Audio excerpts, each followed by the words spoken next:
Пакистанските власти ги обвинија Соединетите Американски држави дека го нарушиле суверенитетот на нивната држава.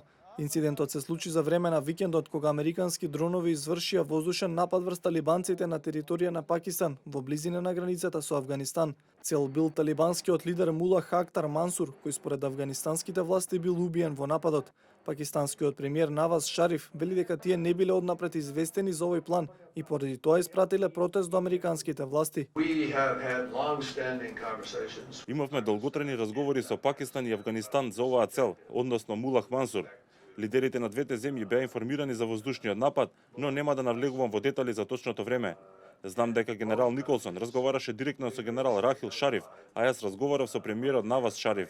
Важно е народот да разбере дека Мулах Мансур бил активно инволвиран во планирање на напади во Кабул и ширум Авганистан и представуваше закана за афганистанските граѓани и коалициските сили кои се наоѓаат таму.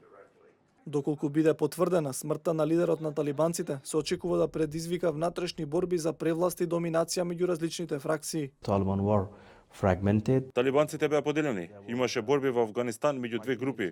Сега ќе имаат потешкоти повторно да се обединат и не знаеме кој ќе биде следниот лидер. Раководството сега е исплашено затоа што мислат дека тие ќе бидат следната цел.